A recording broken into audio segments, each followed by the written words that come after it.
If you think modern dating is a nightmare, imagine being a penguin in Antarctica, where your entire romantic future depends on one thing: rocks. Not diamonds, not roses, rocks. And here's the kicker: there aren't enough to go around. So what does a desperate penguin do when love, survival, and real estate all hinge on finding the perfect pebble? They lie, they cheat, they steal. And honestly, it works. Welcome to the Antarctic, where loyalty is optional and infidelity is just good business. Meet the Adelie penguin. Cute tuxedo, permanent surprised expression, looks like it's never done anything wrong in its entire life. Lies! These 3-foot-tall con artists are some of the most morally flexible creatures on Earth, and they've turned relationship drama into an evolutionary strategy. See, Adelie penguins, along with their cousins the Gentoo and chinstrap penguins, don't build nests out of twigs or leaves like sensible birds. No. They live in Antarctica, where the only available construction material is frozen volcanic rock. So, they build nests out of pebbles. And here's where it gets interesting. The better your nest, the better your chances of attracting a mate, successfully incubating eggs, and raising chicks that don't freeze to death. Pebbles are literally currency. They're real estate, they're status symbols, they're engagement rings. And in a place where a good rock is rarer than a warm day, penguins will do anything to get them, including cheating on their partners. Because when your marriage is held together by stones, someone's always willing to throw the first one. Let's paint the scene. It's breeding season in a massive Adelie penguin colony. Thousands of birds packed together on a rocky Antarctic shore, screaming at each other like a Black Friday sale at a luxury furniture store. Every penguin here has one goal: build the best nest possible. Males arrive first, staking their claim on prime real estate. A slight elevation that won't flood when snow melts, decent drainage, close enough to the ocean for food runs, but far enough from the edge to avoid predators. Then comes the hard part: construction. Each nest requires about 150 to 200 pebbles. Smooth, round ones are ideal. They need to fit together perfectly to create a stable platform that keeps eggs off the frozen ground. But here's the problem: everyone needs pebbles, and there aren't enough for everyone. So, male penguins spend weeks waddling around searching for loose rocks like tiny feathered prospectors. When they find one, they carry it back, one at a time, in their beaks. It's exhausting, it's time-consuming, it's mind-numbingly tedious. So, naturally, they cheat. Theft is rampant.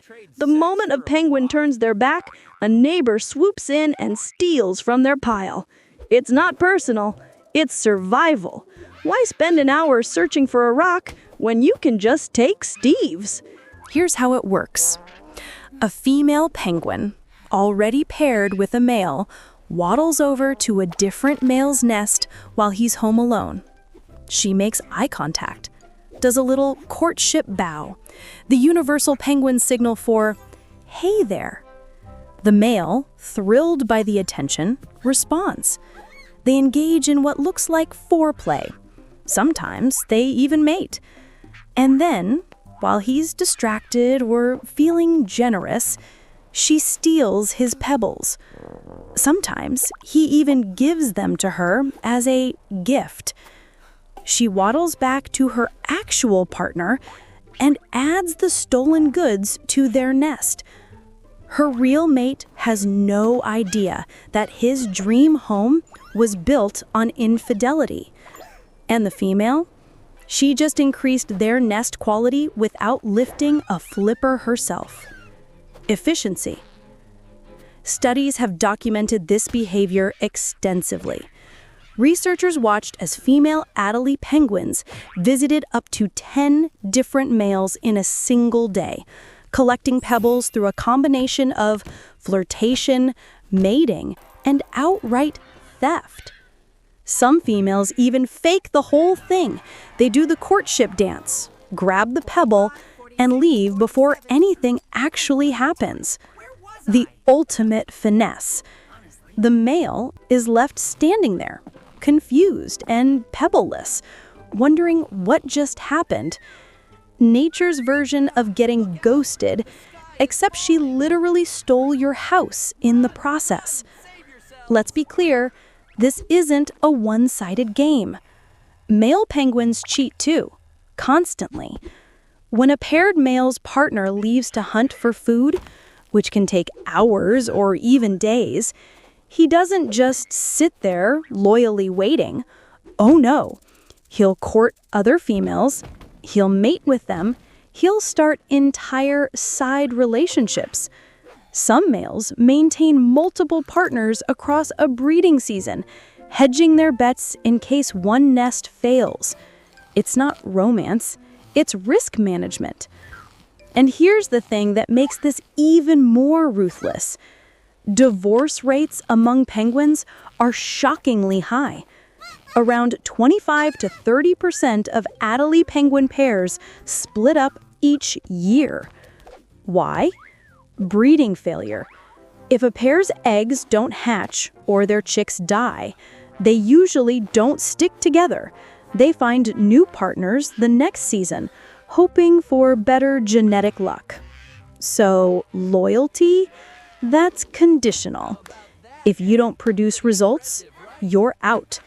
Nature doesn't do participation trophies.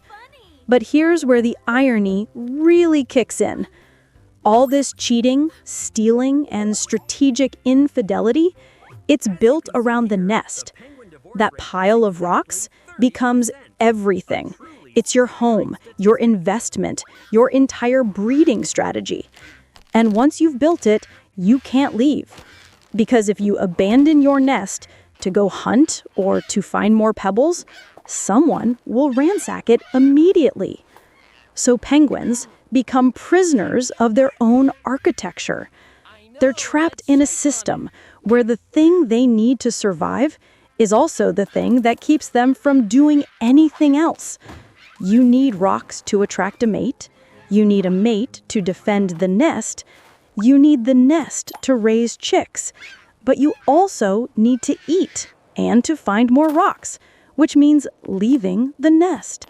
It's an impossible equation. So, they cheat the system. They lie, steal, and manipulate because playing fair means losing everything. And the penguins that adapt, the ones willing to bend the rules, are the ones whose genes move forward. Now here's the beautiful, terrible irony of all this. It works.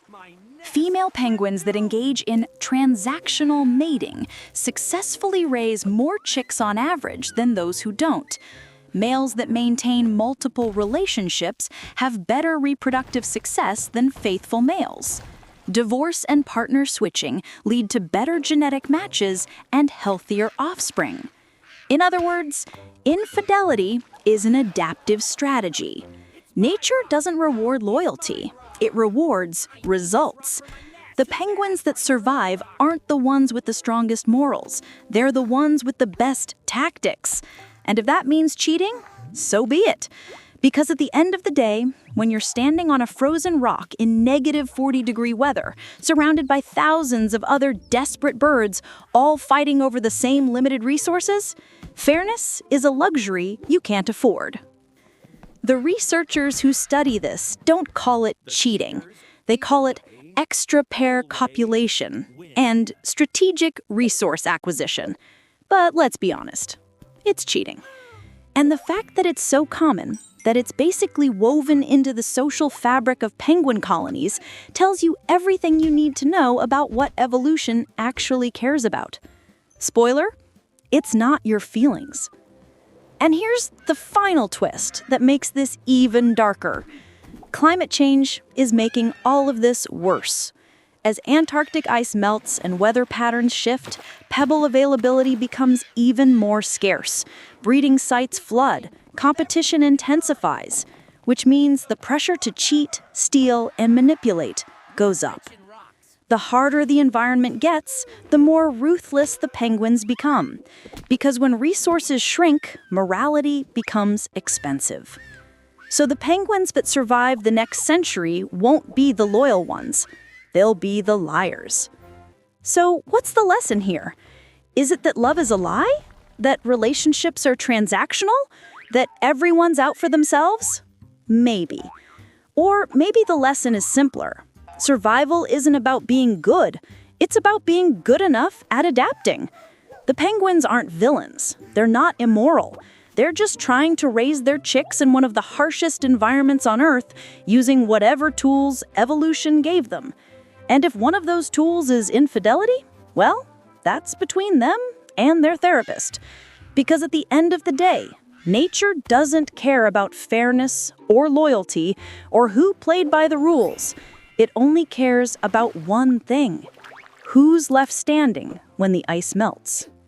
And in Antarctica, where love is measured in pebbles and promises mean nothing, the cheaters always win.